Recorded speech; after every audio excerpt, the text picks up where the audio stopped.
It is 6 o'clock. Hello, Warren. Yes, hi, good evening. It's 6 p.m.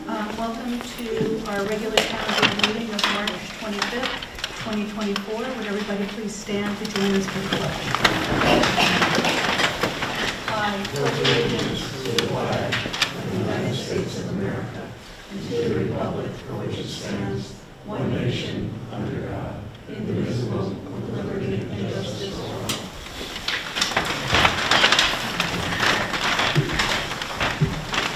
Thank you.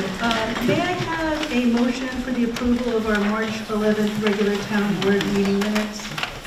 Thank you, Alan. May I have a second?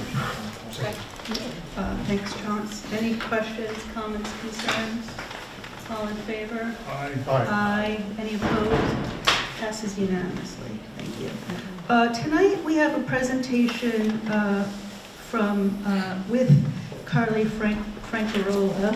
Francaroli of Scenic Hudson, an organization that we're proud to partner with on a lot of issues. We are just beginning to talk about whether or not we think a community preservation fund is something we want to consider in Rhinebeck.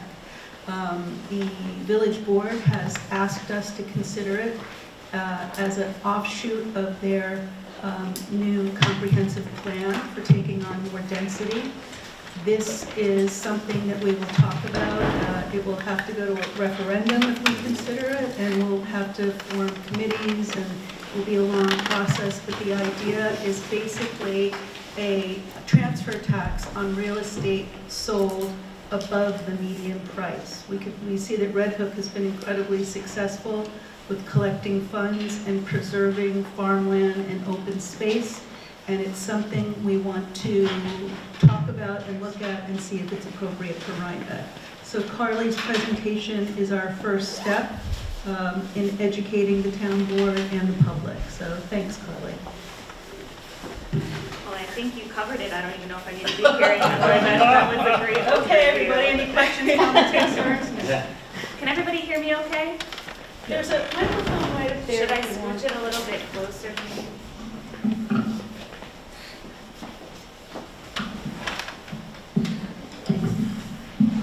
How's this? Is this better? Yes. Okay. So my name is Carly Francaroli. I am the State Policy Manager for Scenic Hudson, and I'm here today to talk about Community Preservation Funds, or CPF, as you'll hear me abbreviated to.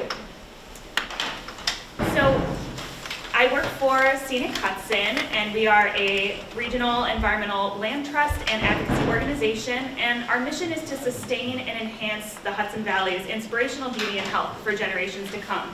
And part of that includes conserving land and helping others to do so as well. So that's why I'm here to talk about community preservation funds today.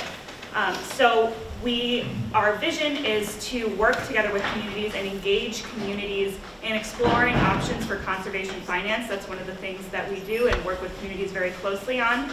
And a community preservation fund is one of the ways that we can achieve local land conservation. So let's start with what a community preservation fund is. So the supervisor went over it, but I'll just go over it again here.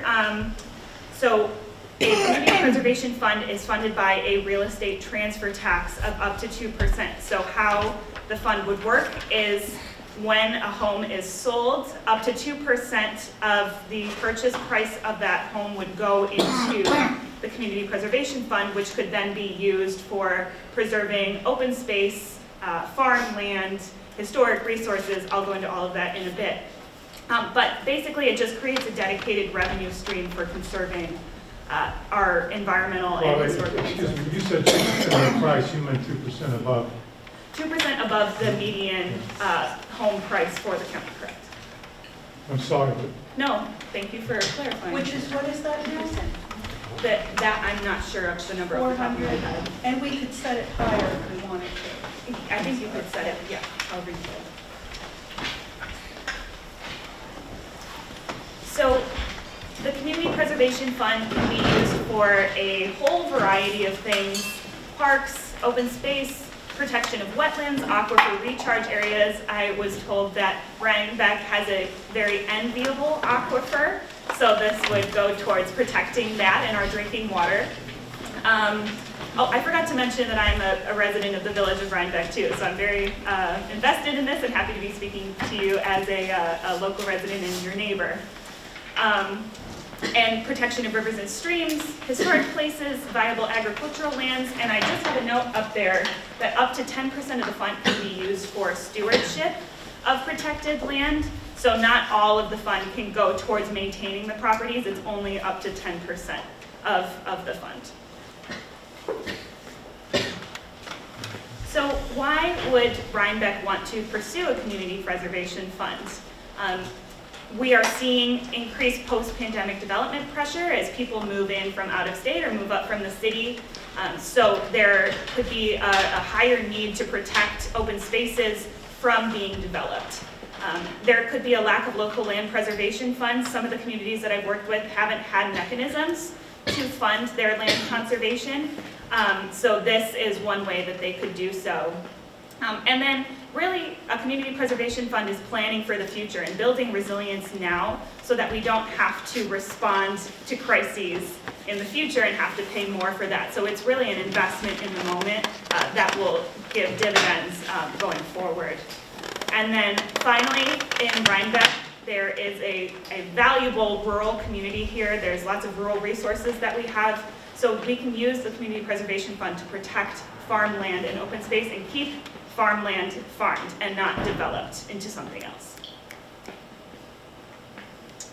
So why a real estate transfer tax, and what benefit does this have over other methods of conservation financing? So like I said, the real estate transfer tax is a sustainable source of revenue, and it does not increase residents' taxes. So that's a big one that's really important. It's a tax on the buyer of the home, not the seller of the home, so not the members of the community that already live here.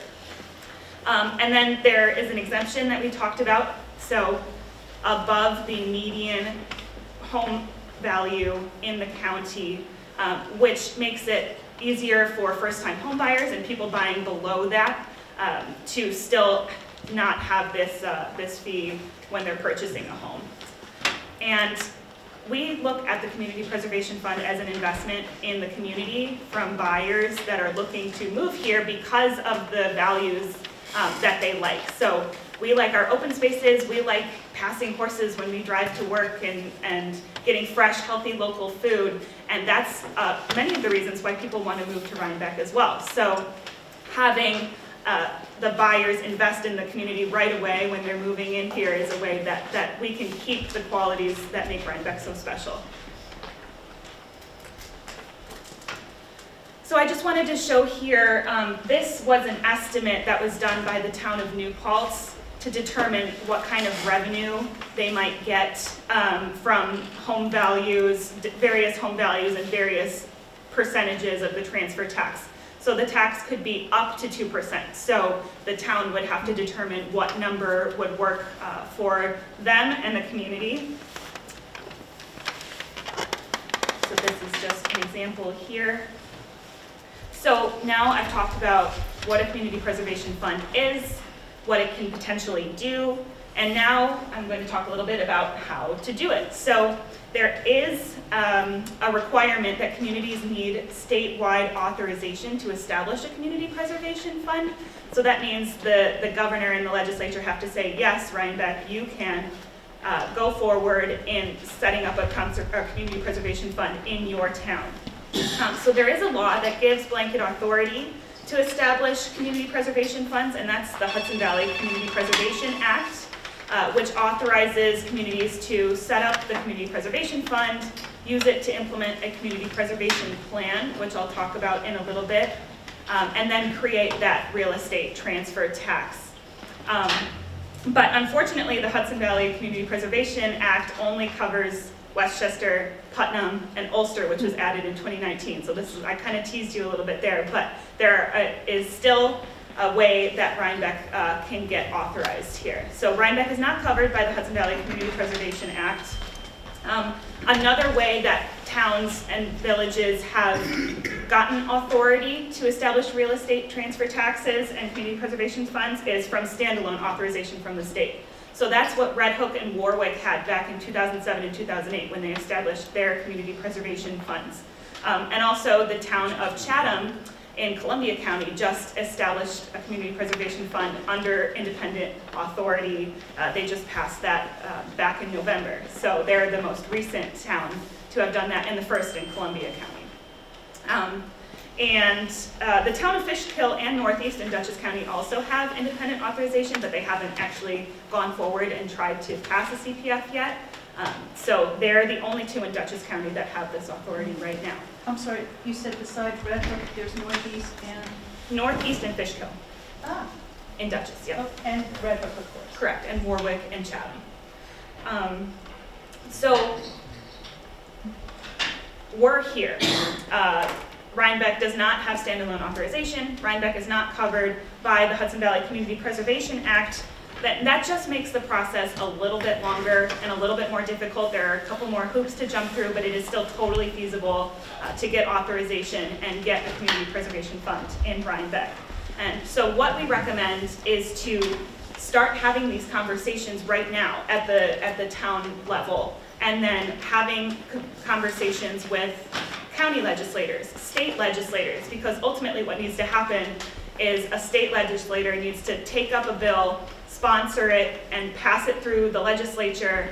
The Senate and Assembly need to vote yes on it, and then ultimately the governor needs to sign the bill in order for it to become law and allow Rhinebeck to establish a CPF. So it's a little bit of a process, but it really comes from the locals generating all of the excitement around this. They say it takes a village. Yes, it does. In this case, it takes a town or a village or whatever municipality is going for a community preservation fund. So, although Rhinebeck doesn't have state authorization right now, you don't need authorization to start getting ready and thinking about community preservation funds, setting yourself up for ultimately when you're able to start the campaign process and go towards a referendum. So you can start thinking about prioritization. What values do you value most about Rhinebeck, about our community? Are farmland or open spaces or historic resources important to you and your neighbors? So starting to think about what really needs to be protected within the community, and then thinking about also the costs of what you might incur when going for a community preservation fund. And there are a variety of different costs. For example, for the community preservation plan, you might need someone to help you put that together, and that would be a consultant that you would have to pay. You could do a public opinion poll or a survey to see how people feel about potentially going for a community preservation fund. That also has costs. So identifying what kind of costs you might see down the line and preparing for that in advance. And then thinking about what available funding sources are out there as well. And then I mentioned a little bit about readiness. How prepared is the community to implement a community preservation fund at this point? Will you get to a better place in a couple of years? What does that look like? What's the general political climate? Are there volunteers right now ready to be mobilized? And then ultimately, think about what you want to achieve with the CPF, and that'll be that goal that orients you through this whole 1D process. So I mentioned you can look at prior plans and studies when preparing for a community preservation fund. This can be done without authorization. If you have, I know the town and village just did a natural resource inventory, for example. That kind of plan and other plans like these, an open space plan, a comprehensive plan, all of those plans can be utilized to populate the community preservation plan. So the community preservation plan really is an accumulation of all of the other plans and studies that already exist, and then you can fill in the gaps where needed. So I've talked a lot about community preservation plan, but what is it really? So a community preservation plan is required by law as a prerequisite for the community preservation fund. So developing a community preservation plan is similar to the process for creating an open space plan or another community resource plan, and it's usually led by a consultant and a local volunteer committee. And there are 5 main tasks that a community preservation plan needs to achieve. It needs to identify community values, do some data inventory and mapping. For all of us GIS nerds out there, there's a lot of maps that go into it, so that's exciting.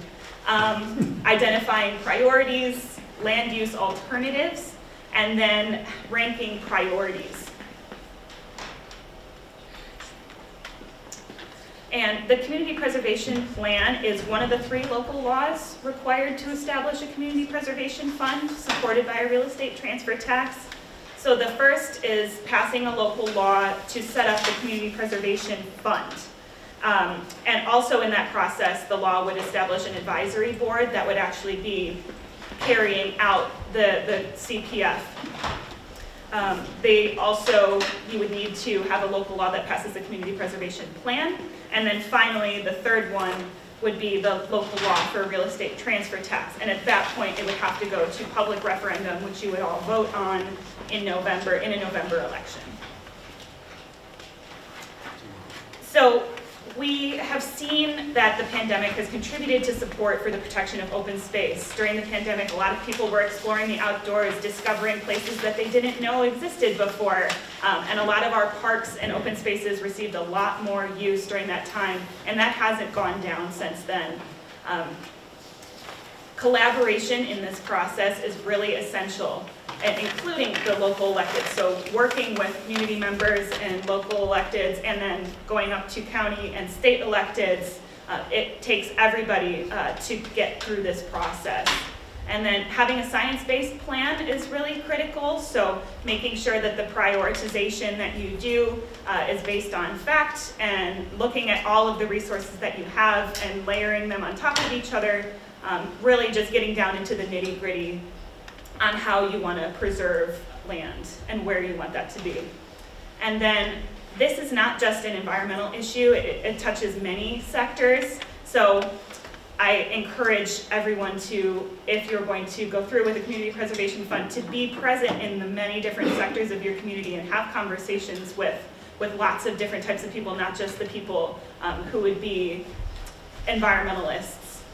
And then stick with your end goal. There are lots of different ways to get there. Every community that I've worked with has taken a slightly different path to community preservation fund success, and Rhinebeck will be no different. There will be unique ways that you can achieve your goals, and then just keep on going. Like I said, it can be a long process, but it is so worth it in the end when, for example, in Red Hook, they've already raised over $6 million for community preservation and land preservation. So that's possible to have great rewards through this process. That's it for me. Thank you, Carly. Thank you. Could you say something about what Red Hook's going to do with $6 million? We're going to have Robert McKeon come and speak to us Okay. too. But Red Hook has done amazing things. They bought the Cookingham Farm, they're preserving farmland. They bought 90 acres from Bard of the old theological seminary. They're going to have a waterfront park. Robert is going to talk to us specifically about what they've been able to do. This is just the beginning for us. I also thought that since we're looking at workforce housing, and people are saying, you know, we want to preserve open space, that this is the perfect time to start talking about it. As we see pressures from development, how do we want to preserve what we love best about Rhinebeck, our rural neighborhood and our rural spaces, and the need for farmland in the future? Does anyone from the town board have questions or comments from Carly? Anybody from the audience have any questions or comments? Sure. Just a quick one. Thank you for your presentation. Will all this information be on the City of Hudson's website? Yes. We're going to put it on our website too, Bob. Oh, thank you. Yeah. Roger?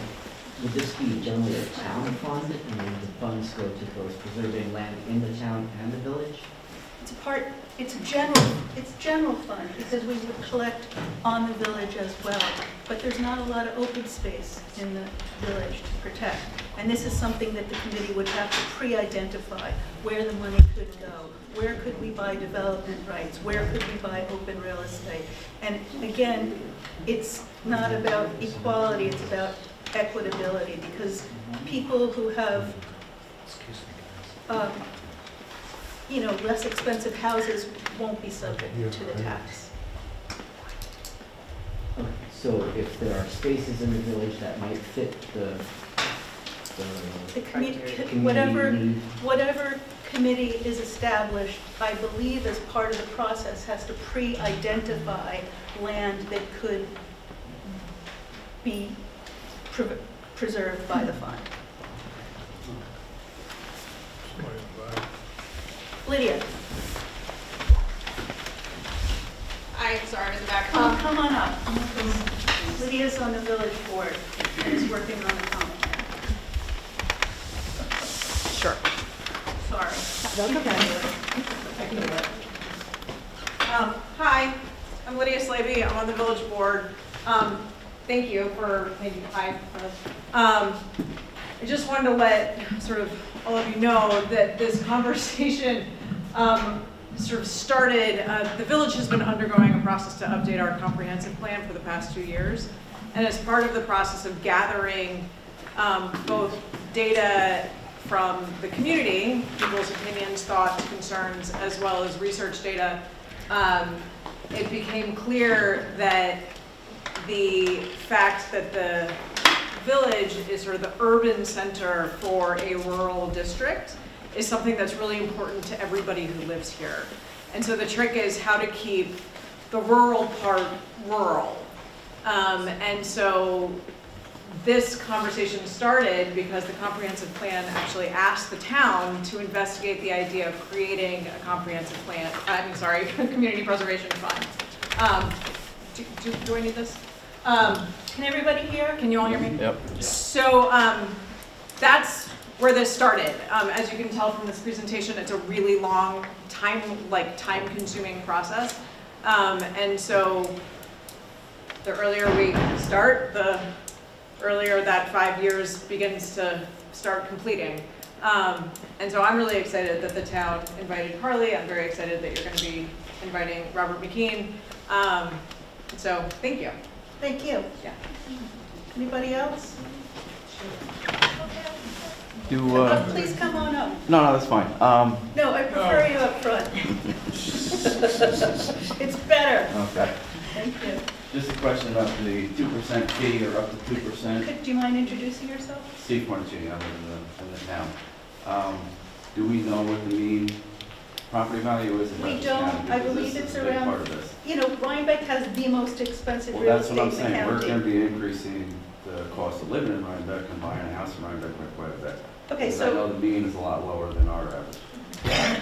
I would assume so. we can set it at anything we want. I think the mean is around 360 or 410, and it fluctuates. But we could say anything under $500,000 is exempt. Okay. And the buyer pays this tax. Of course, in a buyer's market, it becomes a negotiation, but the less expensive houses are more exempt. But if you're selling a $4 million piece of real estate, you're going to pay the tax on anything over the 400 or the 500. So that was my concern, is that we're buying houses in Rhinebeck more expensive. Yes. I'm not against the plan, but just thinking that Yes. there's a better way than the mean by using a real estate appraisal and maybe sell some appraisal, or there are other options. Oh, and it doesn't have to be 2%, Okay, it could be 1%. that was it. Yeah, we have to raise money if we want to protect open space. Thanks. Anybody else? Thank you, Mr. Lynch. Anybody else? Roger. Come on up. really, in the process of establishing your community boards, what is the town entertaining? This is the first time we've talked about it publicly, so we have no idea. We would have to hire a consultant to help us with this and put a board together to get public input. And it's akin to our to our comprehensive plan, which was a huge and worthwhile undertaking, in my opinion. And I'd just say, we've seen in previous communities that have done this, a lot of the very active volunteers that were throughout the process and throughout the campaign ended up being on the board and being elected to the board because they were intimately knowledgeable about the whole community preservation fund. So that's a way. I just Googled Dutchess County median home price, This and is there was a Steve Rosenberg, Poughkeepsie everybody. Journal article last November that said that it was around 450,000 at that time. Okay, thank you, 450. I thought, Again, we don't have to go with the median price in Dutchess County or anywhere else. You know, we could pick a number like $1 million and say that's the break. So we haven't discussed any of this before. So, thanks, Steve. Okay, this is the first, this is just the very beginning, something we've been asked to look at, and we're happy to do so, and we'll keep talking about it. And thank you. Sure, thanks for coming. Elizabeth? Yep. Yes. My name's Juliana Rowland Clark. Could you come up front, please? Okay. Thank you.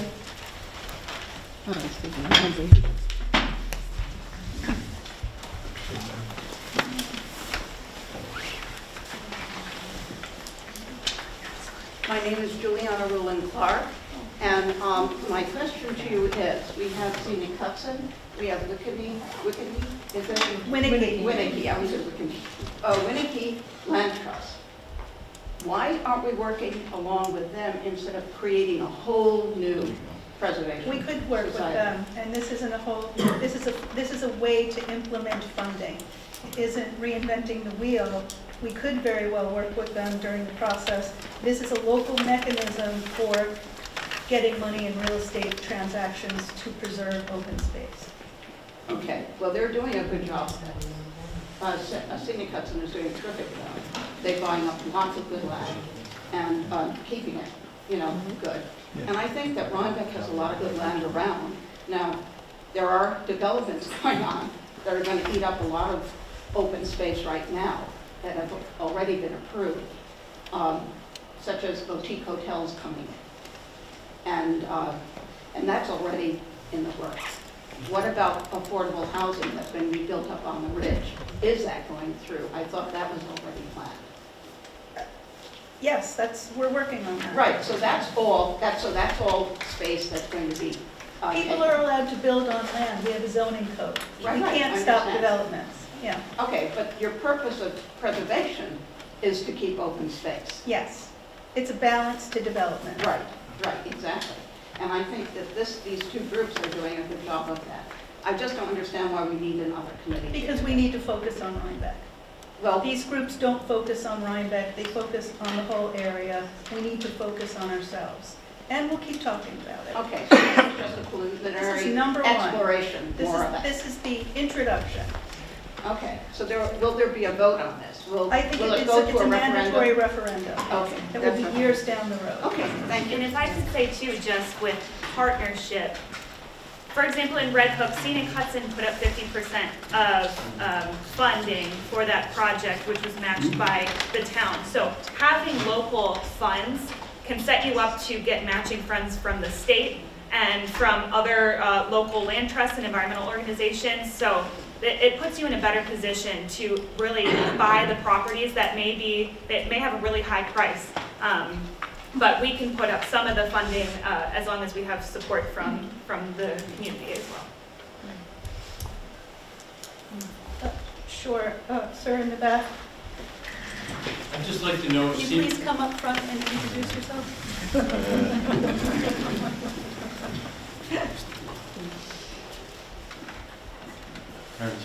I'd just like to know if Scenic Hudson continues an involvement once the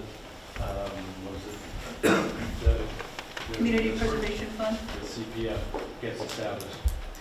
We have, and I think it depends.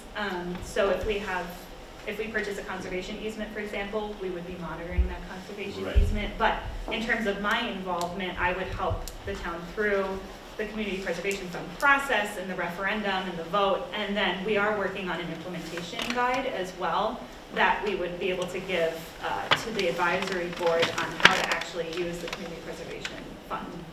And does Scenic Hudson ever bring their own money to the table in acquiring properties, open land? But we would. The reason I ask is I used to live in Irvington in Westchester County, and Scenic Hudson very successfully partnered with the village there to acquire riverfront property. Yeah, I think it would depend on the property if it was within our list of priorities, but we could, if everything aligned, we could put up some money to assist with that or match funds from other sources. I didn't get your name, I'm sorry. Karen Smith. Taryn? Man. Oh, thanks. We don't even know if the community wants this. You know, we don't even know if the town board wants this. So we have a lot of talking to do. It's just another question. No, thank you. Thank you. Okay. Thanks, Carly. We're going to move on. We have 3 public hearings for local laws tonight that we can open any time after 11. Proposed local law for a 4-year election term for supervisor, 4-year election term for highway superintendent, and a noise ordinance. I'd like to make a motion to take public comment on, thanks guys, thanks for coming, to take comment on the first 2, the 4-year election terms for town supervisor and highway superintendent. May I have a second? Second. Thanks, Alan. Would anybody like to comment or question on this local law? This is a mandatory referendum that you will be voting on in this November. Yes. Yes. So the voters will decide. Any comments, any questions? Roger, come on up.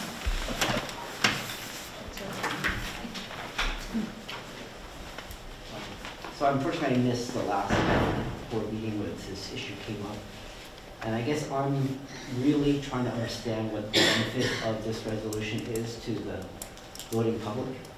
And as far as I can tell from what I've read in the papers and heard on the street, that the benefit mainly just accrues to those who are already elected. And I guess I feel that being able to stand before the voters every 2 years is a benefit not just for the voters but for the elected official to defend or celebrate their record. And from what I can understand, that there doesn't seem to be any cost benefit to extending the term because we're going to have elections every 2 years anyway. The other thought I had on this matter is there's, I don't know if the word reciprocity is appropriate, but there's no obligation or penalty to an elected official serving 4 years if they don't serve out their full term. So why don't we just keep it at 2 years? Thank you.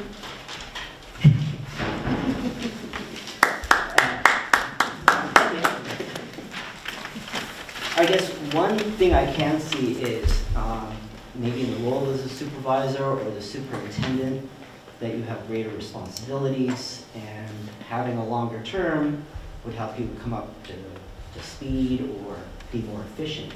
Which kind of begs the other question, are there certain skills or experiences that you should have in those roles that you don't, aren't explicitly stated in the town code? Or should maybe those roles be devolved to a permanent staff member, standing staff member, I guess, as opposed to a board member? Thanks.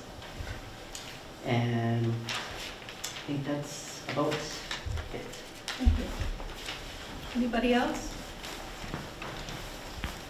Come on up.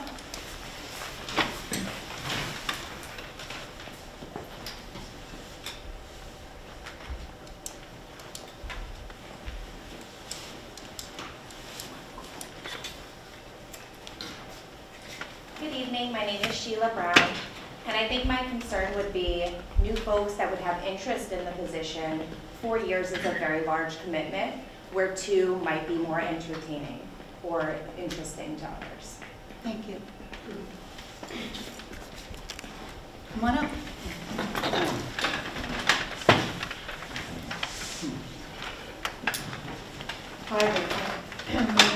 Ragusa, I'm in Rhinebeck. So I have a question which is really about a 2-year and a 4-year term, but as a resident of Rhinebeck, we don't often get the opportunity to meet and speak to the elected officials. And I think that would be really helpful on some sort of regular basis, you know, where the community can ask questions, you could share things with us, in addition to the meetings here, because not that many people, unless it's something like tonight, show up. So my question is, could that be something that the board would entertain so that we as citizens can get a better idea as to what's going on here? Absolutely. I try and attend anything I'm invited to. I'm here every day, generally Monday through Friday. Happy to meet privately or attend anything or set up something else. Okay. We might take you up on it. Sure. Thank you. Like town hall meetings. Yeah. That way you're talking. Whatever, you know, I answer every email, I pick up every phone call. If you guys want more, happy to. I'm always happy to talk in depth and ad nauseum about issues in Rhinebeck. And listen, you know, I don't always have the answers. I really don't.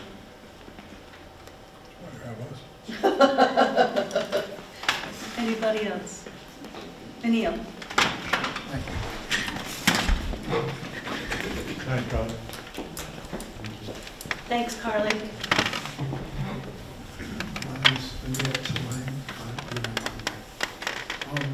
Neil, could you speak up, please? Sure. My question really, I had a question from your prior ask about conservation. Governing is choosing.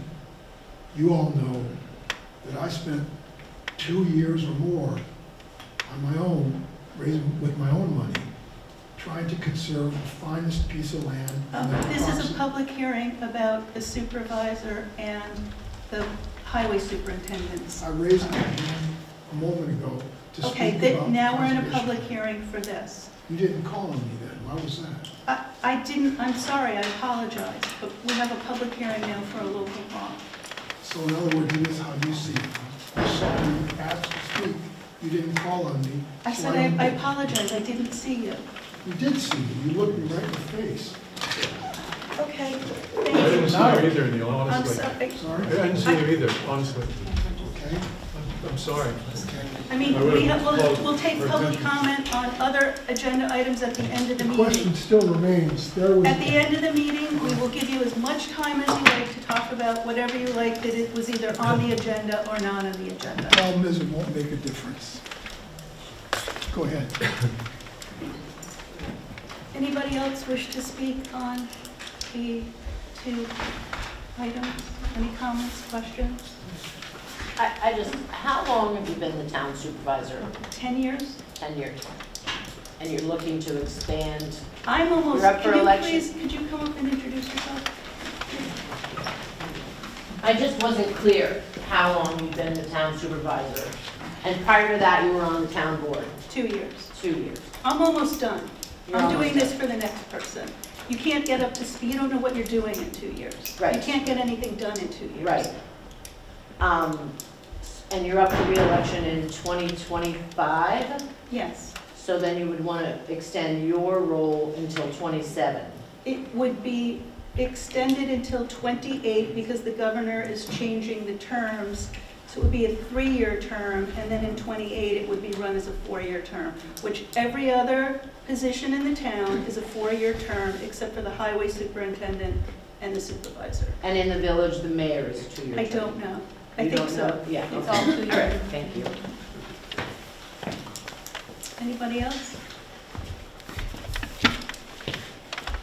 Would there be an increase in pay? Let's hope so. You hope so? Let's hope so. Oh, really? You just got one, didn't you? Would you like to speak about this? Nah. Okay. Just pot shots from the audience. Sure, why not? Right on, thank you. Any other comments, concerns, questions? I'd like to make a motion to close the public hearing. Second. Okay, I guess we have to vote by roll call. We have,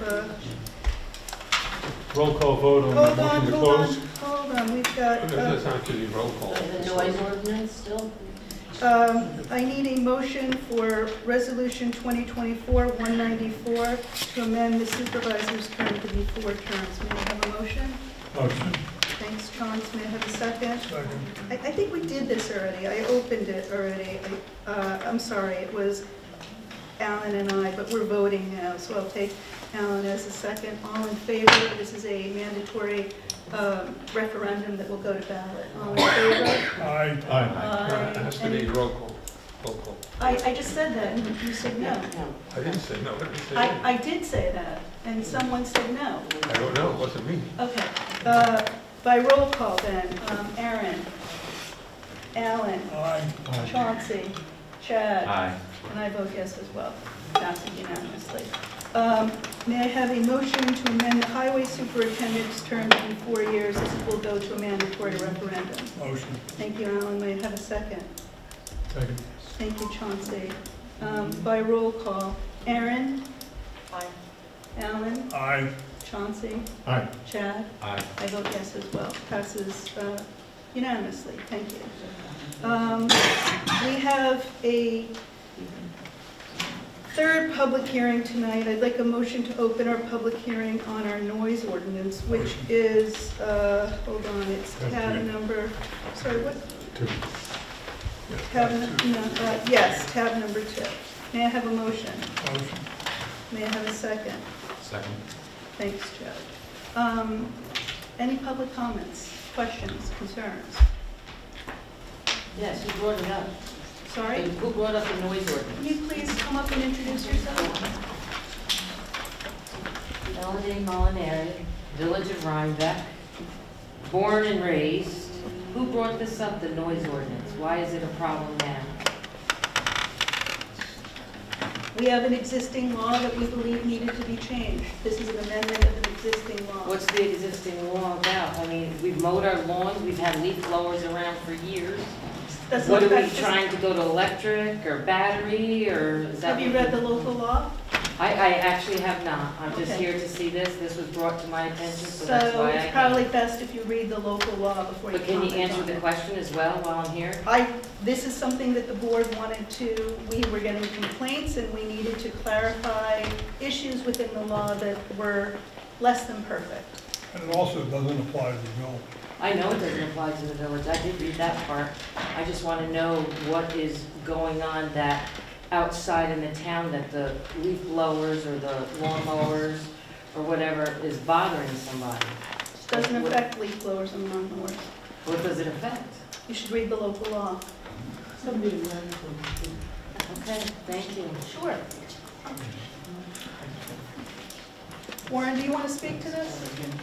Well, I think the issue was raised quite a while ago by our code enforcement officer. He had some difficulty with the language of the law, so we had it reviewed by our town planner. We revised the law, then we set it down for discussion, and then we re-revised the law. I think this is the 4th iteration of the change to the local law. The problem was that there was a difficulty in the code enforcement officer's mind in enforcing the noise local law as is. So we amended that to address the issues that he identified. It's not that much different than the existing local law. And it's also very similar to what's in the village. So the village has a noise ordinance as well. On what, music or? No, on lawnmowers and Any nuisance chainsaws noise. and any noise, you know, tractors, motorcycles. It's been in existence for a while. It's very difficult to enforce. According to the police department, it's enforceable. It is difficult to enforce, and it's something that we can use if something gets out of control. It's a tool in our enforcement agency's tool belt to help situations that may get out of control, which we don't seem to have that many. Please come up.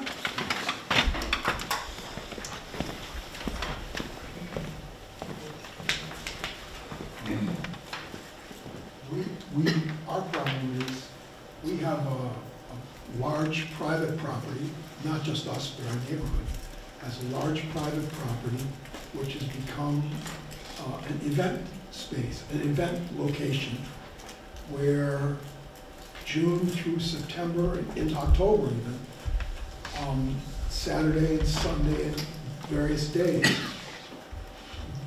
they have very, very large receptions, weddings, and they have an outdoor discotheque, essentially, and with lighting as well.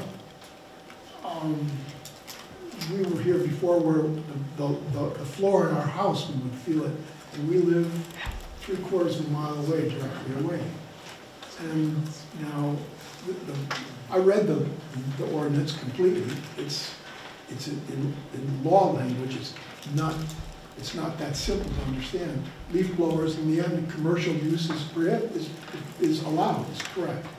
But this one, where formerly residential property has become essentially a commercial property, and part of its commerce is large discotheques, which are all very fine and all, but they are very loud. And how does that fit within the, what's the specification within the law for an instance such as that? Do you want me to answer this, or do you want to? An answer, I don't. You have from 9 p.m. to 7 a.m. I guess that would fall. You want me to answer your question? Yeah, I don't think this event is a legal event. I think the first thing you should do is contact the code enforcement officer and find out if the people who are holding these events have the requisite permit and approval to hold those events. That's the first step. Yeah. The second step is if the noise is too loud, I would make a complaint if we can get this law passed with the code enforcement officer, and he can go out and determine whether the noise that's generated from these events, assuming they're legal, are violating the noise law, and issue summonses, notice of violations, or other remedies to abate the problem. I'm just going to butt in. We have a part-time code enforcement officer, zoning officer. You could call the local police with this, especially if it's at night. Yeah. Our zoning officer doesn't work. If it's an illegal venue, that's one thing. If the music's too loud and it meters, that's another thing. They could be shut down. The first one is what you suggested, right? If this is being conducted on a commercial basis, is there a permit required for production, for noise levels to even begin? We have an events code. We're going to be talking about an adjustment to that later in the meeting. I don't know what you're talking about, and I don't know if what they're doing is legal or illegal. I don't know what you're referring to, and you'd have to speak to our zoning officer. We don't enforce. Putting on a party Saturday and Sunday, all through the warm months of the year, do they need a license for that? Is it a private party? Are they charging? They're private parties. The site is chartered by someone having a wedding or a graduation or a party. I don't think that's not allowed. It depends on where it is and what zone there is, and if they have a license for it. I don't know what you're referring to, but you need to talk to our zoning officer. I think he's saying if it's a commercial property and it's loud, are they allowed to do it? If it's a commercial property, that's what I'm saying. No, it's not a commercial property. They're not allowed to have commercial. If it's not a commercial property, they're not allowed to have a commercial event. Well, it's a farm. Could they get some sort of license to do that? The zoning officer would know. Yes. Currently, under our law, I don't believe so. Well, we have an events code provision in the law, but I'm not sure that that would cover what they're doing. It sounds like Repetitive events, yeah. renting the place out for parties or a wedding venue. That's probably a violation of the code, but I don't know. Yeah. Somebody could throw a wedding in their backyard for their kid or a friend, but you can't make a business out of it. And if they are doing so, they would have to be licensed by the zoning officer. It would have to be allowed by our zoning, it would have to be permitted, and it's a different thing than the noise law. So I suggest you speak with the zoning administrator first. Will do. Thank you. Did we close this public hearing yet? No. Any other? Sure, come on up. So my main question, is this going for both in November also? No, So is it going to be passed today? no. Or what's the I schedule? guess, could we vote on it today? Yeah, we're going to close the public hearing and vote on it. Unless we're not. So. Well, hopefully not. I haven't had a chance to really dive into the local law. That's not. We've had it on for about 4 meetings. I know, but not everybody comes to all the meetings, so I'm just saying, I was just asking, is going up for vote in November, or if it's... Not everything has to, you know, there are certain things that have to be voted on by the public. This does not. This is voted on by us. This is neither subject to a permissive or a mandatory referendum. This is a local law that we vote to pass. Do you have a concern with this? Well, one of my concerns from what the little bit of research I did, the noise level of 50 decibels was going to be the standard. I mean, that's what I mean, I'm not that familiar with what the local, so what is considered a... You'd have to read the local law. We've been talking about it for 4 terms, but there are many different decibel references in here. One is 80 decibels from a property line for leaf blowing and lawn mowing, and our zone enforcement officer went out, as he discussed in previous meetings with Peter Dunn, to test almost every lawn thing imaginable to make sure that it could be used. This isn't about banning lawnmowers No, and I leaf get that. blowers. My concern is the level, because I've been running a decibel meter during this meeting, and we've been at 60 to 70 decibels So, just in this room for a meeting. we don't want to go out and stop activities. What we want is a way that if something gets out of control, we have a way to control it. We don't get a ton of noise complaints. And we're not looking to change people's lives. We're just looking to be able to enforce something if it becomes an issue.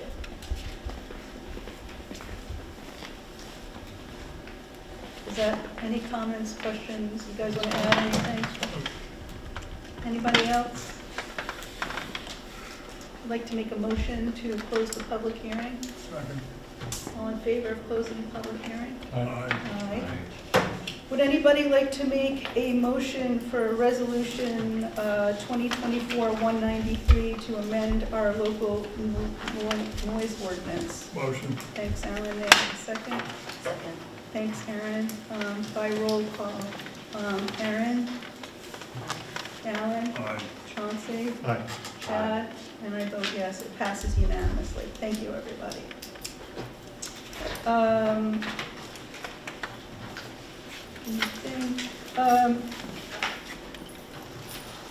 Let's go to tab 6, Resolution 2024-197, introducing short-term rental law. May I have a motion? Motion. Thank you. May I have a second? What is the motion? Short-term. Open the Short-term, public. no, short-term, the resolution for the short-term rental law.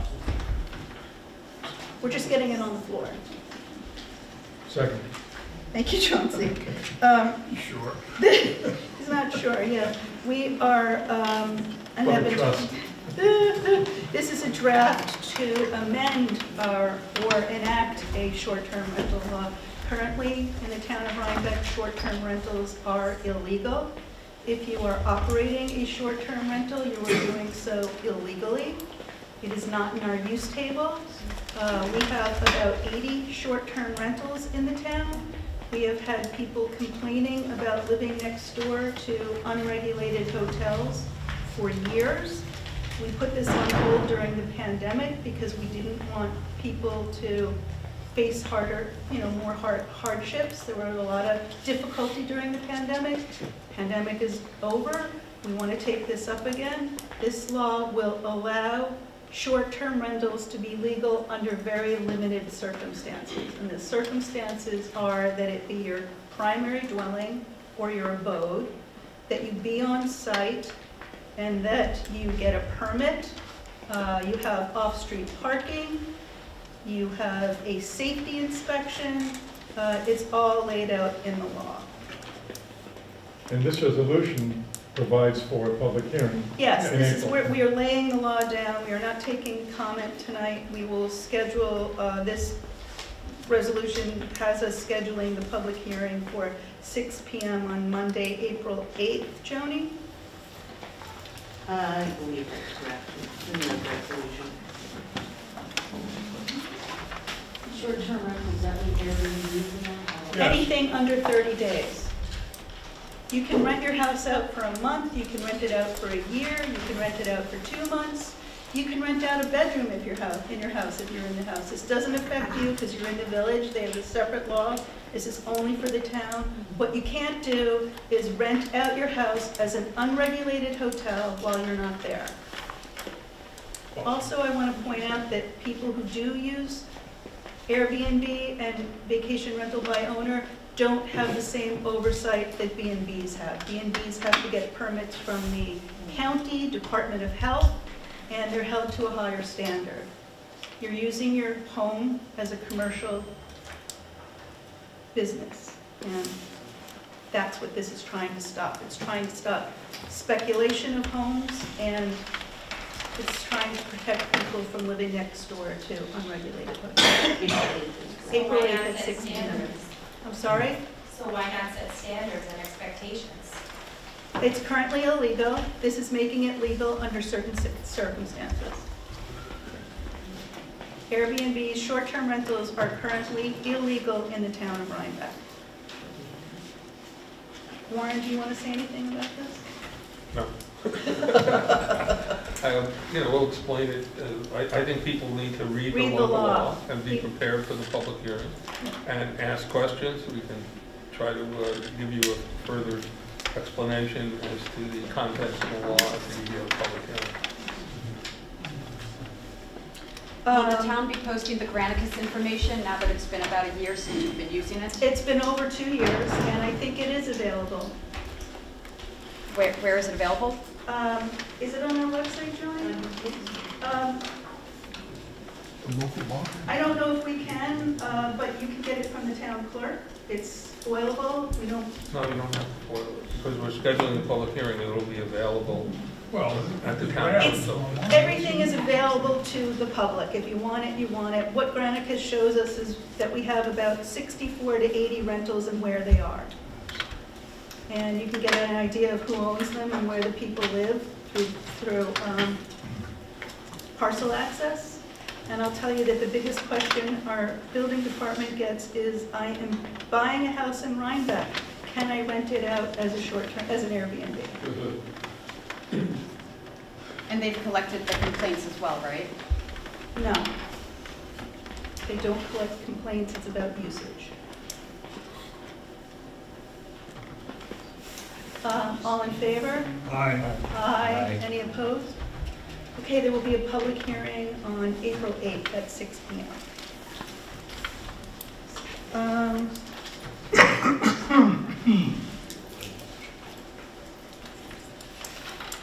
Warren, there was one other thing I think I wanted you. Tab 17. May I have a motion for 2024-208, establishing an events application and fee? Motion. Second. Thanks, guys. I'd like to amend this as establishing a establishing a public mass gatherings application form. May I have a second on the amendment? Second. All in favor of the amendment? Aye. Just because this relates to an existing law, which is Chapter 83, Sections 1 through 9, and I want the title of this to refer to the local law. We have a mass gatherings law. This came up because we have the fall foliage run. We had a lot of complaints last year about it. Our mass gatherings law mandates that anything over 500 people go before the town board and adhere to a certain set of standards. Our zoning administrator made up this application and we set the fee at $50. And within this application, we can mandate that anyone having an event with more than 500 people, let their neighbors know what's going on. So there was a lot of discontent from neighbors about the fall foliage run last year. We may need to look at our mass gatherings law as events become more frequent in Rhinebeck and see if this is something that our residents want or not. You said how much was the fee? $50. Any discussion, questions, comments, Warren? Yeah, I think we should take, sorry, I didn't look at this more carefully. The fireworks require a separate application under the penal law. Yes. So I don't want people to think that they can conduct fireworks by an invented application. So that should be. But wouldn't this, if they check it, trigger them to fill out the application? Well, I think it should be stated on here that fireworks require a separate application. Because people might think that they can do it without going through that process. So, parentheses, separate application needed? There was a separate, I don't know if we have that, but there are requirements under the penal law. You must get those all additional. I'm just saying to revise this event application, if we were to say separate application required, would that satisfy you? Yeah, I would just put pursuant to section whatever the penal law says. Anything else you think we should change? A lot of this is kind of crazy because it asks for engineering studies and weight capacities, and it doesn't really apply.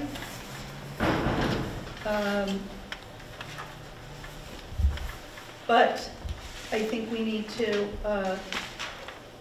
either accept this or reject it, and then we can, I also have to bring up from the floor a resolution to allow the, what is it called, Joan? Fall foliage run. Can I ask, what was the fall foliage run? Is it like a run through town for 3 miles? It starts in the village at the fairground, and it goes, geez, is the application in here, Joni? Did we have copies of it to discuss? No. You didn't get it back to us? I believe it came in late today. Okay. I guess we'll have to have it at our next meeting. It's a 5K run or a 5-mile run. It goes it's my event, so I can tell you all about it if you want. What is it? What's your name? Matt Linnick. Oh, Matt, nice to meet you. You too. Come on. I'm happy to answer whatever you need. Hey, I'm Matt, by the way. So the Fall Foliage Run's been going on for 12 years.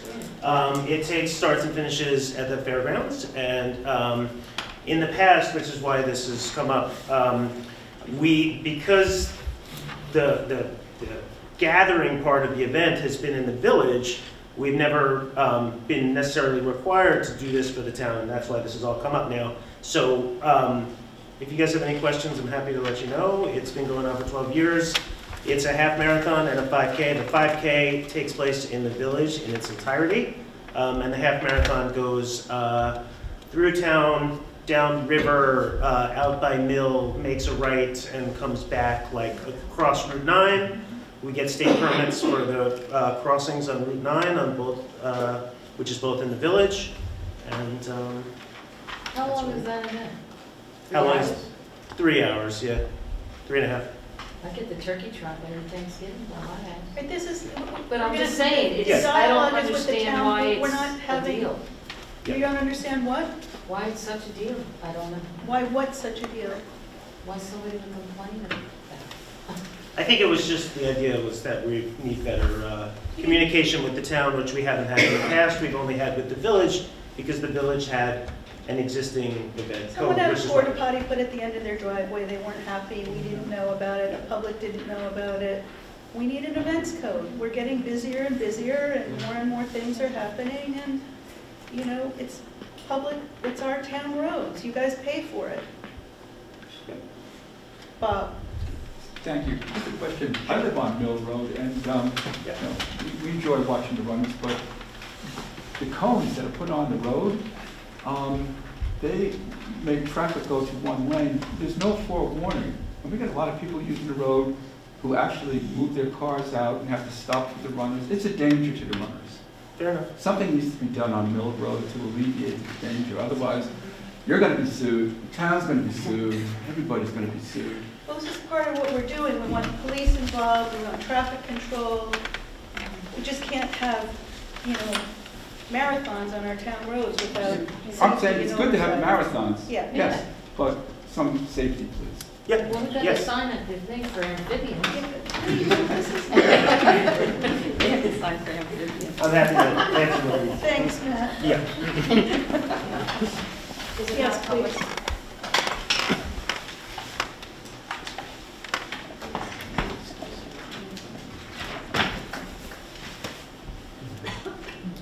My only concern, having read the rules around what needs to be filed for the mass gatherings, is just that it might be so cost prohibitive for people to approach with things like Engineering studies. and the hurdles that people have to jump through with the certificate from the health department. So it says $50 for the application, but you're going to need to get a survey map prepared by a professional engineer. Well, obviously, we need to. Detailed drawings of everything imaginable, 7 copies of the application, $1 million liability insurance policy, $1 million umbrella liability. So it's Well, just, are we making it too cost prohibitive? Well, I think we need to rewrite the code because I think engineering drawings and all that other stuff is nutty. I think I said that earlier.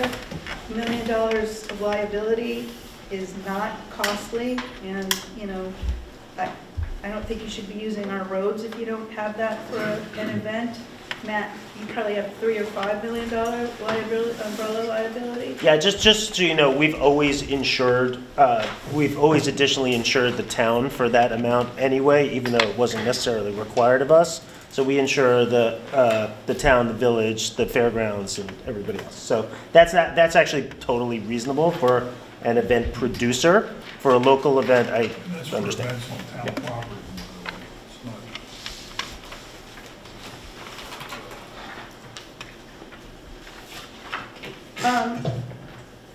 I think this is a flawed event code. I think that it's good we have an application. I think we need to work on it more, and I also think we need to, from the floor, give Matt permission or not to hold his fall foliage. But we just have this open now. Warren, do you have any comment? No, I think I'm just looking at our event code. Now we should take a closer look at the event code, see how that compares with the application. Okay. So Joan, the only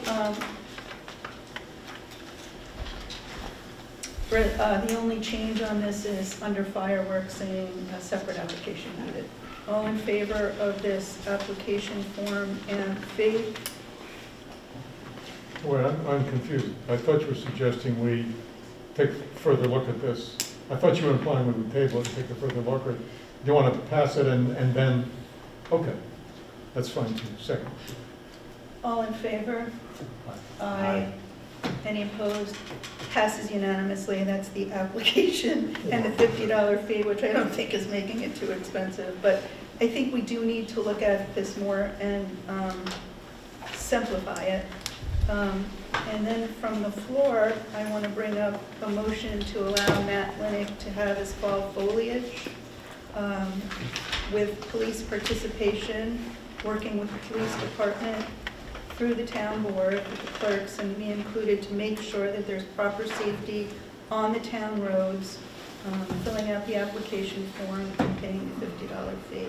May I have a motion and a second for that? Motion. Second. Chad seconded.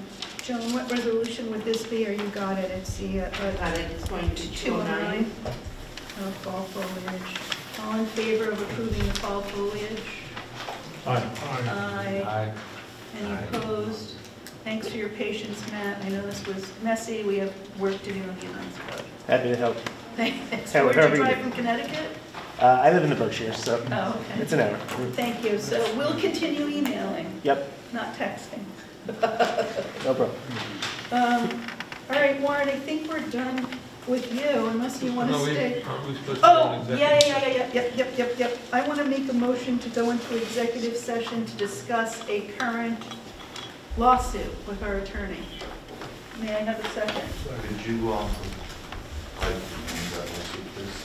I'm sorry, The name of the lawsuit, litigant. do I have to do that, Warren? Do I have to name the lawsuit? Sure. Murray versus Town of Rhinebeck. Thank you. We'll be back in, I don't know, 10 Couple hours. Let's hope not. Thanks, everybody. Isn't that the term? I guess I can make some announcements. The Town Conservation Advisory Board and Planning Board have vacancies, and we're looking for interested residents to serve on those two boards. Tax bills were due by the end of February, and now they're due with a 2% penalty on March 31st. After March 31st, they'll be due at the end of April with a 3% penalty, and then the county will collect. Nope, then we collect June 1st. Does the penalty go up to 4%? Okay, so if you haven't paid, you'll have a less penalty if you pay now. It's not our control, it's the county. All dogs must be leashed at the town recreation park area, and that's something we will be discussing because we're having a lot of issues with that. We're discussing tonight? Tonight? I guess we can, but I don't think we're prepared to. There's 10 of us here who are prepared to. Oh, then we can talk about it. Sure. All dogs must be leashed at the town park. Please check with the building department prior to any renovations or repairs to determine if you need a building permit, and don't take trees down without a permit. We've had 2 residents clear-cut driveways and building sites without permits. So we're going to be looking at how to stop that. Yes. Anything else? Okay, we're I have one thing. The town historian has somewhere in the neighborhood of 5,000 historic documents, pictures from census from the 1840s and 50s and 60s from it's all Rhinebeck. Pictures of businesses that have come and gone. And I'm working with the town historian to get it on her website. It's been on her private computer so far. I really need some help organizing it, so it would be a great project for one of the high school students that needs to do civic duty or civic volunteer work. Shouldn't take very long, but it's, like I said, thousands of documents, about roughly 50 gigabytes of data, which used to be a lot. But anyway, so if anybody wants to do that, get a hold of me through the town hall. Thanks. You're welcome. Yeah, Nancy's got some amazing information. Yeah, I mean, it's all the way, the original land grants for properties in Rhinebeck and pictures of estates around Rhinebeck dating back to the 19th century. Businesses, the Beekman Arms, the Wincliffe Estate, old maps, everything. And your plan is to put that on the town website? Yeah, it'll be, that's gonna happen. It's only partially organized. So it'll be on the town website. When I'm looking for somebody to help me, to help organize it into something more than just 60 or 70 different folders, which is what it is now. Can't we get a grant from SHPO to do that? There's all these grants for... I think we probably could. First, I'd like to find somebody that knows how to do that. Okay. Thanks for doing that. Yeah. Can I have a tab 1? Sorry, we're going out of order. Resolution 2024-176, tabled from our March 11th meeting. Water fountain for the rec park. May I have a motion? Motion. Thanks, Alan. May I have a second? Second. Thanks, Chad. Any discussions, questions, comments? All in favor? Aye. Aye. Any opposed? We're going to have a new water fountain where you can fill your bottles, a dog dish where dogs on a leash can drink out of it, and a water fountain for people. tab 5, may I have a motion for 2024-196, our skate park contract? Motion. May I have a second? Second. Thanks. I think our RFP is finally ready to go out, and Brian, Tam, and Chauncey have some people ready to bid on it, and hopefully we'll get a bid for construction along with restoration and our stormwater protection built in with it. We won't have to split it up into 4 different projects. Any comments, questions, concerns? All in favor? Aye. Aye. Any opposed? Passes unanimously. We do have the funding, we just don't have the vendor. Am I on tab? Yeah. 198. May I have a motion for 2024-198, revising our 2024 recreation fee schedule? Motion. Thank you, Alan. May I have a second? Second. Thank you, Aaron. Any questions, comments, concerns? All in favor? Aye. Aye. Any opposed? Passes unanimously. May I have a motion for 2024-199, our Earth Day celebration and our pollinator garden restoration? Thank you, Vanessa. May I have a motion? That's why she did. May I have a motion? Yes. Second. I'll take, Aaron, did you? I'll take Aaron and Alan. We are pivoting to Earth Day celebrations, and the town is going to fund up to $1,750 to restore, enhance, and plant more pollinator gardens. Vanessa's going to be leading Earth Day celebrations and walks. We're going to be looking at removing invasive species. Carrie, our rec director, will be there with activities for kids. So join us. And Vanessa, thanks for you and Dirty Gaia getting together and sponsoring this and working on it with us. We appreciate it. Did you want to say anything? I just want to say that we're Vanessa Bertozzi. Vanessa is a village trustee. Yeah, hi, Vanessa Bertozzi. I'm a village trustee, and I'm representing the village's Climate Smart Task Force. We this year are partnering with nonprofit Dirty Gaia, and we're so thrilled to be able to use the town park for this particular event. Earth Day is technically April 22nd, but that's a Monday. So we're proposing this event for the 27th, which is a Saturday. We're in collaboration with Carrie, the Rec to Works director, so we're happy to be able to converge all these great ideas together. We'll also have the village police department will be doing a bike safety aspect of the event. It's called a bike rodeo, where they make like a fun obstacle course and they teach kids about how to ride safely on bicycles, and they have lots of helmets and stuff. So there's various moving parts. Can I just share like the thing I'm most excited about? There's a 6th grader who goes to school here in Rhinebeck, and he is incredibly talented at finding creatures out in the woods. Milo. You know. And so Milo's going to have a table with a tank with native critters that he's found. He'll do a nature talk, and then he'll lead a walk through the woods on the trails, and he'll teach folks how he finds these creatures and how to identify them. So I think it's going to be a really special event. Hopefully this could be annual, but first let's give it a try. Let's build it. Thank you. Thank you. Earth Day at the park, everybody. All in favor? Aye. Any questions opposed? Passes unanimously. Thank you, everybody. Thank you, Vanessa.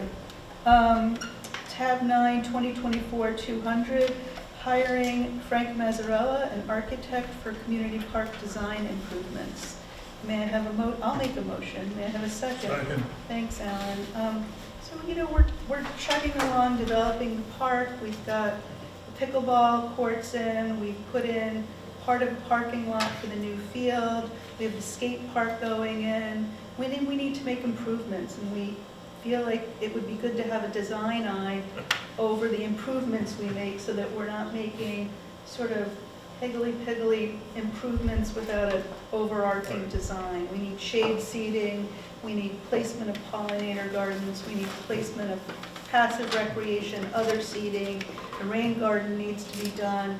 the driveway, the parking lot needs to sort of be evened out and expanded, and we need a turnaround down by the pavilion where the handicap accessible parking is. So Frank designed our trailhead park gratis. He's devoted to the park. He has set the sort of style for it down there, and we want to hire him for $11,500 to start off with 3 design projects. Any questions, comments, concerns? My only comment is the prices, what he's charging is very, very cheap. Very, very low. Yeah. I told him I know, he was so generous with us. I told him if it got crazy, we would come back. But he's designing storage sheds for Little League and soccer, and shade seating pavilions, and benches and standards, and we'll be starting to fit out the concession stand too in the trailhead park. Okay. So thank you, Frank Mazzarella, and thanks, Chauncey. All in favor? Aye. Aye. Any opposed? Passes unanimously. I need a motion for 2024-201, purchasing a robotic pool cleaner. Second. Thanks, Alan and Chad. Any discussion? Is this a replacement or is this a new thing, Chad? I'm not sure if it's a replacement. Okay. I think it's new. We need, all right, it's a new thing. It's All a in- new thing. It's a Budgeted replacement. for. It's a Probably a replacement? replacement. Thank you, Bob. Yeah, okay, And- replacement. Thank you. We budgeted for it. All in favor? Aye. Aye. Any opposed? Passes unanimously. Thank you. I need a motion for 2024-202, highway truck transfer to cemetery and maintenance department. May I have a motion? Motion. Thank you. May I have a second? Second. Thanks, Aaron. Any questions, comments, concerns? Yes, since we're all one big happy family, but I'm sure there's a technical answer to this. What's with the 5,000 and the 8,000? General fund to part town or vice versa. The highway is part town and it's being sold to general fund. So we can't transfer the money between funds. We have to sell and register a sale and a revenue. We don't collect villagers don't pay into part town.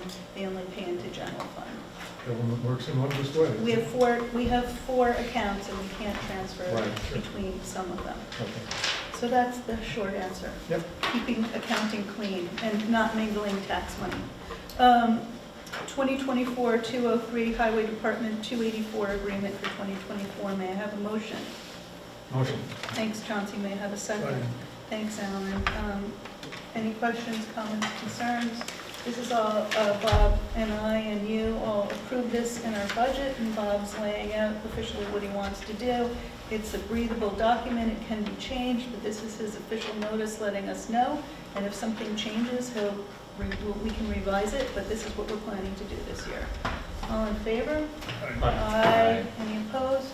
Pass. Thank you. Chad, you okay? Aye. Passes unanimously. Thank you, Bob.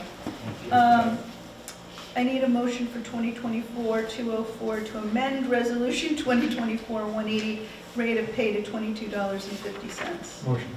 May I have a second? Second. Thank you. We gave everybody raises and cost of living adjustments in 2024, and this particular position, when we rehired her, was not at the new rate, so we're correcting that. All in favor? Aye. Aye.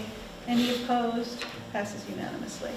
2024-205, sending the bookkeeper and supervisor to finance conference. May I have a motion? Thank you, Alan. May I have a second? Second. Thanks, Chad. I know this says that we will be going to Albany. We might be going to, where's the other one? Geneva? Lakefront Drive, Geneva. Geneva. It may be Geneva instead of Albany, depending on my availability. It's a little less money to go to Geneva, but it's a little further. Take your skis. Not that Geneva. Oh, shucks. All in favor? Aye. Aye. Any opposed? Passes. You know, there's a reservation form here for Shelley, but not for you. I know, we're approving me, and depending on my availability, I'll fill it out I and just go want or to make not sure you have go. folks asleep, but, you know. I'm happy in the car. I'll make a motion for 2024-206, our preliminary accounts payable abstracts. May I have a second? Second. Thanks, Chauncey. Any questions, concerns, comments? All in favor? Aye. Aye. Any opposed? Passes unanimously. I'm going to bundle 2024-207 with 2024-208. Oh, no, I'm not. 2024-207 are capital projects abstracts. May I have a second? Thank you, Alan. Any comments, questions, or concerns? All in favor? Aye. Aye. Any opposed? Passes unanimously. We have people here who want to talk about dogs. Let's talk about dogs at the park. Come on up. Can I speak to you guys? All 10 at once. Depends on what you say. Hi. Hi, my name is Leslie McNeil, and I used to walk in the fields behind the library, and I kept seeing all these wonderful dogs, which made me want to get a dog. Oh. And, but there's a whole bunch of us here, I think there's probably about 8 or 9 people who like to walk our dogs and to have them off leash. We have heard various from official persons that the back 2 fields were supposed to be allowable for off leash. Is that correct, that we've heard this?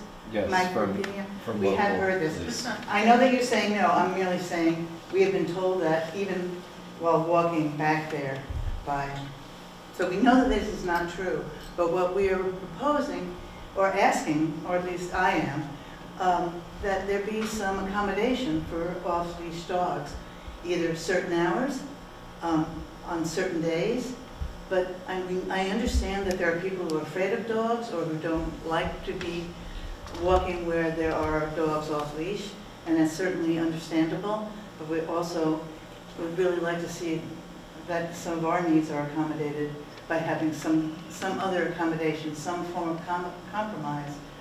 Well, you know that there's a leash law in the town. Dogs are not allowed off the leash in the whole town. I understand that. So you'd like us to revise our local law? Yeah. Why not? Why? Because dogs off leash it's really good for the dogs. It's a very lovely thing that happens. Back What in about those the fields. labor to pick up all the feces on the... Have you walked back there and stepped in feces? Yes. I walked hundreds of miles back there and never stepped in anything but mud and slush and ice. So even though there's signs up that says, please don't walk your dog off leash? No, I'm saying I walked there with my dog on leash or before I even had a dog. And I never had a problem with feces. I don't know if other people have or not. But I don't know the dog people in the audience. So We're just wondering if there can be some sort of accommodation. I'd rather see dogs running in certain hours in the fields rather than having dogs walking in town that might be aggressive because they haven't had enough exercise. I mean, why can't there be some accommodation, even if it's only 2 hours on certain days before 9:30, like it's We have a done in Brooklyn? We have a dog park in Red Hook where they can run off leash. And we're running there. It's our property in Red Hook. It's right on the line. It's Okay, not. I'm merely saying, is there a possibility that, can there be some sort of compromise instead of no dogs ever off leash? I don't know how the board feels about it. Well, I don't know much about the subject, but I do have this question. What happened, how to put it? I guess what I want to ask you or say is I'm concerned about the level of risk you run into. You get back there and you have more than one dog off leash at a time. What normally and happens? they start to... Actually, honestly, I'm not, what normally happens when dogs are off leash and meet one another, when they're off leash, they tend to run and play. They don't tend to be aggressive. Dogs on leash tend to be more aggressive. Am I telling the truth? Yes, 100%. You see everybody nodding their heads? That is absolutely true. If you take a dog and you're coming one way and another dog is coming another way and you're both on leash, you have a much greater chance of dogs barking and being aggressive with one another. When they're off leash, they smell, no big deal, they smell each other's butts and they run and they play. Dogs on leash are much more aggressive than dogs off leash. I promise you that. I don't know, we built the park for people, and, you know, a lot of. But people have dogs. A People lot have of children. People So have we dogs, like people have dogs. children, I mean. Who? I mean, I'm a dog lover, but I've been jumped on and nipped at by dogs in the park. I'm a dog lover. It's sometimes Were can they be dogs on scary. leash? They Or were off leash? off leash. Off leash. Got to find out what our insurance company has to say. And the other thing is, we do have a dog park. We have a dog park on Stone Church Road where your dogs can run. Where and nothing happens there. We have this incredible rec park where families go with their For children. people. Why can't we have a dog park at the rec park? Do you know, the dog park Why in do we- Red Hook is actually a more difficult place than the fields because they have an area for large dogs and one for small dogs. And people come in and they let their dogs go and they sit down in the chairs that are there and have a couple of beers and let the dogs just run. Like, and I've seen people totally abuse it, not watch their dogs. And I don't go there anymore. I used to go there when I first got the dog. I was trying to comply. But people do that in the park too now. We have dogs running on our turf field now. Nope. No, don't let them run there. No, yes, I have seen it. I have seen it. But I'm not I go saying- down there Can we have a twice public, day. is this a discussion or are we allowed to have comments? You can do whatever you want. Okay. This is a May I say discussion. something? Sure, please. Can I ask a question before you start? Are we talking about the area beyond the hiking trails, south of the hiking trails? I went There's back there once or That's a twice. stream so- south, the trails go down into the farm. Right. They go into where they just dumped the horse manure and there's trails all around it. The horse manure is causing major problems too. And then the streams that go around that. So the horse manure actually bleeds into the streams and it pollutes our water and all the streams are polluted too. Oh, yeah. And we're spending time talking about the dogs. We're not actually taking care of the water there. So my name's Ben Curtis. I live in the village. I moved here 3 years ago because of how much I love it. It's a family place and I saw animals everywhere. One of the places I loved most was Primrose Hill School, which took care of animals, educated people, and it's closed because we don't value our schools. We value our animals though here. I see, at least in the village, I go out before 7 a.m., I see over 50 dogs on a leash. Most of those dogs are miserable. Then I go over to Starfield and I see, and they're aggressive because they're on leash. When dogs, I'm a dog trainer by the way, professionally. When dogs are behind a fence or on a leash, their natural instinct is to protect the owner, they have something to pull against, and they bark naturally. When they're off of a leash, they know, actually I go to Costa Rica every year where there's hundreds of dogs, strays off leash, there's never a single attack. I've been walking there for the last 4 months and I've met all these amazing people because our dogs love each other. Our dogs have met off leash because they've run towards each other. We know it's actually safer in these places. We would never let our dog off leash anywhere near a parking lot, near any of the fields, because we care about this and we care about our dog's safety, and we care about animals, and we care about the families who come having a place for their dogs to go. The park in Red Hook, Rhinebeck, where I also go every day, is full of rocks. Their dogs' feet are getting cut. It's now gated up, so the wheelchair accessible families who are older can no longer get there. It's muddy, it's not taken care of, it's full of poop. And our dogs, most of our dogs don't feel comfortable. My dog barks because it feels penned in there. When it's free, if you know about healthy dogs and you've ever met a dog trainer, they know dogs actually need to run and they need exercise and obedience. Every single one of us have taken our dogs through obedience training and we know that we can count on our dog's safety, otherwise we wouldn't go there. And statistically, your dog is more likely not to attack if it's off a leash, period. There's been, I've read the laws and there's been statements of people being bitten and harassed. I ask people every morning for the last 4 months and every afternoon, and every dog owner I've ever met in town, and I started a petition, have you ever heard seeing someone being bit? And they said, oh yes, one time this lady leaned over to a puppy and its tooth hit her in the face and she got mad. Normally there's people who don't like to be jumped on, so that is important, but also those are people who are upset and most of the time have a dog and don't like it. There's also hundreds of acres everywhere else in the town of Rhinebeck where anyone can walk. There's lots of parks. So the only one where we're in town, the only park we have and the only trails we have to bring our dogs to safely, because it's surrounded by a stream and woods and not cars, is now being told that we're an issue. And the dogs' excrement on the fields are only by the ball players. I'm a soccer player. No one from any soccer team ever brings their dog. So if it is, it's unsupervised, and they're not picking up. I pick up other people's dog poop as well, not just mine. So this is important to us. I do play soccer, and we really care about this town and about the people, and having a space for our dogs that work in town.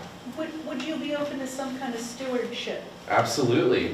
We started a committee here tonight. Y'all also being gone half hour during a public hearing. I've been going to committee meetings for 30 years. I've never seen a public's time take up for half an hour. It felt very disrespectful for my first meeting here to have all of our time wasted while y'all made a decision that could have also happened later in the night or earlier. It didn't feel welcoming or respectful coming in Okay, well, here. I'm going to explain that. We had 2 attorneys on the clock.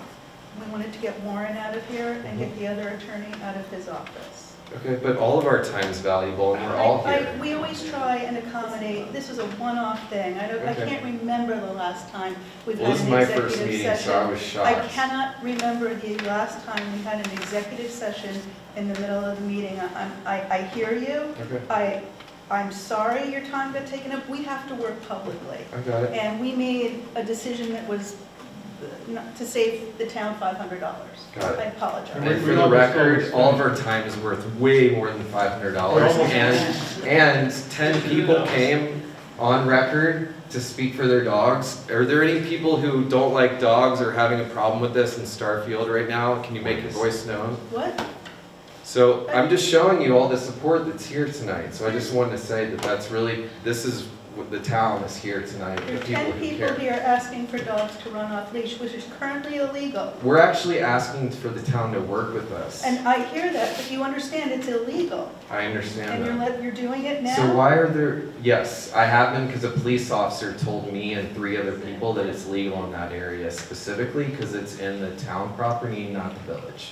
So the police maybe need to be better informed, or some more clear signage, or we just create some hours like in Central Park where it's very dangerous to have dogs off leash, where before 9 a.m. they're off and after 5 p.m. they're off, and then we can all be really clear and have a safe place for us Are to go. you asking for it on our trails or in back of the trails? That's what I'm not. The trails go all the way back to the back of the land, so I don't understand the distinguishment between trails. Are you asking for access to all of the trails or in the back land that Leslie talked to? In the backlands, So- where it's safe. We don't want to bring our dogs up into the ball fields or the parking lots. Does somebody want to take this on? I'll do it. Great. Thank you. Thank you. How might we proceed? You can email me. Awesome. This is a local law that'll have to be changed. Great. And, I mean, the other thing is, we need vibrant stewardship so that you guys are poop patrolling, because we don't have labor for that. We're here. We care. That's why we do not showed have up. labor. I understand. And, I don't know. Yeah, we're proposing it. Great. Thank you so We've much. got to get public input. We have to hear from Winnicke. They hold the easement. I don't know what's allowed, what's not allowed, but it's currently illegal. And it's upsetting. I understand your concerns and you want to do this, but you're not following the town laws. Laws could be changed. But it's not changed, Leslie. It's a law and you're breaking it because you No, want I to. didn't say I was breaking it. I was Yes, asking laws for, can I be was asking changed. for consideration But as a you're all compromise. letting your dogs off leash. You don't know that. I just asked. We just, no, we I just broke said the that this law is what when we the would police like. officer told me that it was legal. I followed his advice because I couldn't find It's anything posted on the all website. over. We're here You because know we that want dogs to have follow to the be law. We're off here because leash. we want compromise. I understand, but I'm asking you to keep your dogs on a leash That's fine, until we if will. and when. Okay, my misunderstanding. I thought you I'll took your dog email you. off. We're Thank you asking so for a much. change. I appreciate it. And a compromise. Thanks for hearing Well, us. it'll be a public decision. A lot of people may not be happy about it. Sure, we're up for that discussion. I just want the discussion. Okay, fair enough. I don't want to prolong this unnecessarily, but a couple of things I would like to point out. Again, Terrence Mann, Mill Road, I have a dog that I take to the library fields twice a day. Normally 90 minutes to 2 hours a day. So I see activity there for a fair chunk of a normal day every day. People here would. My dog runs free. As far as I know, he's never been a problem. There are a couple observations I'd like to make. First of all, dog walkers outnumber people walking unaccompanied by at least 4 or 5 to 1. So I think that we do deserve the chance to be heard. I'm very appreciative that Aaron has agreed to talk to us. I hope that something can come of this. As far as the poop on the field goes, I too pick up other dogs' poops when I see it.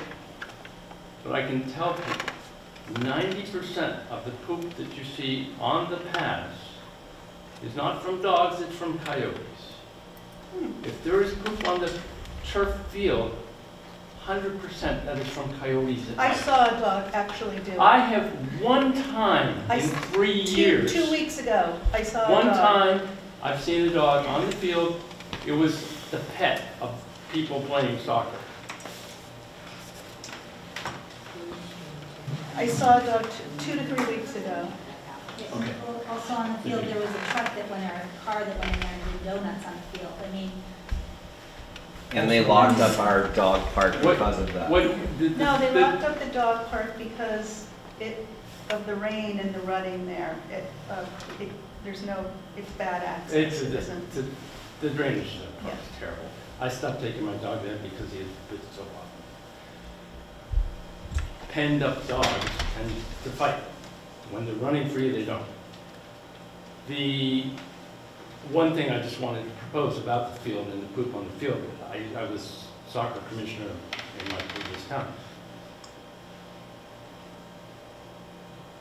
Almost every time I go by that field, every gate is open. Why don't they put self-closing Well, gates on it? I just talked to the park committee about that. We need I mean, self-closing they make gates. them for swimming pools. Yes, not I agree, expensive. agree. It's a simple solution to Yeah. that problem. And if there are dogs who are inclined to go on the field, I don't know why they would. What hours are you looking for dogs? Morning hours? Could they be mixed? Hey, if you're asking me, I would limit the hours of people whose dogs couldn't be. Anyway, I think all that needs to be worked out. We should do that. I think, you know, if you can find people who are opposed, find them and let us all negotiate. Figure something out.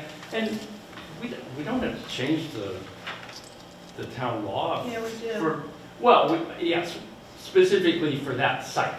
No, the town law, I believe, and you can look it up online, is that all dogs must be leashed at all times in the town of Rhinebeck.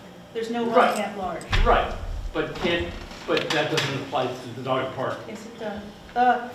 No. Dog park's in Red Hook on our land. Red Hook runs it.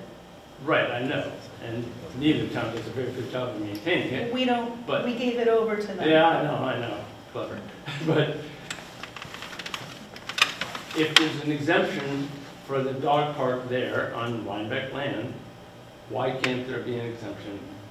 There's not. It's Red Hook's It's law. Red Hook's, it's Red Hook's law. Rhinebeck owns land in Red Hook. Right. Rhinebeck law doesn't direct Rhinebeck's land in Red Hook. Red Hook's law does. Gotcha.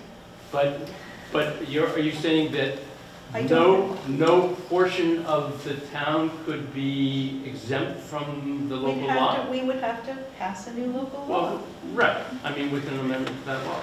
Yeah. Fine. I think there are any number of solutions in terms of hours or days or which fields or whatever. But as you know, all the parties have to get involved, including winning, I guess. Aaron, I think a good first thing would be to talk to the park committee in Winnicke to see if there's any issues to see if a trail area could be, a further trail area could be made in the back. It's just for dogs. That could be accessed by existing trails. See what they're recommending. I don't know. You know more about this. Aaron's been in recreation a long time. Thank you. Also, make sure you talk to the insurance company. Yeah.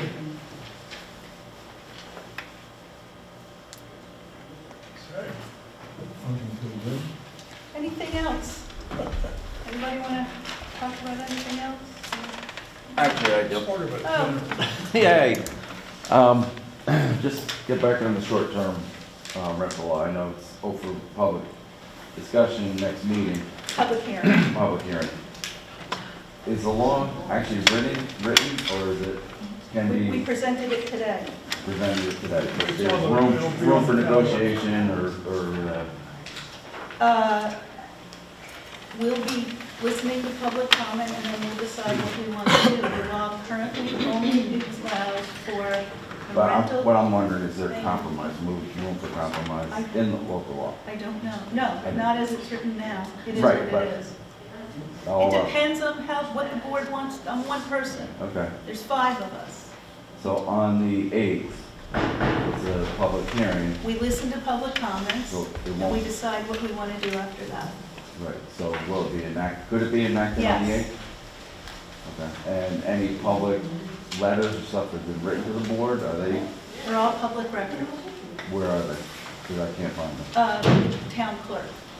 All right, so they're not on a website or? No, and they're not going to be. Okay, no, I'm just curious. I mean, and I've been in board meetings before where they're actually read at the meeting, so they're not any letters or public input? I mean, if somebody comes and presents us a letter, it's usually read into the record. Right. Anything we have in our possession is technically public record. Right, because I know you've already got letters, but nobody else has heard them, or, they're not, we'd have to go physically ask for them. I don't understand the point. You could call or email me. Yeah, okay, I get it, but I mean, just in general, the public should hear both sides of the story, and, We're going to take public comment as long as we feel we need to. okay. Well, my main concern is I can't be here on the 8th, so I want to, Oh, No. if you have a letter, someone could present it, read it into the record. If you want me to read it into the record, I'm happy to. If you want the clerk to, whatever accommodation just you wanna know need, what your options we're are. happy to do it. okay.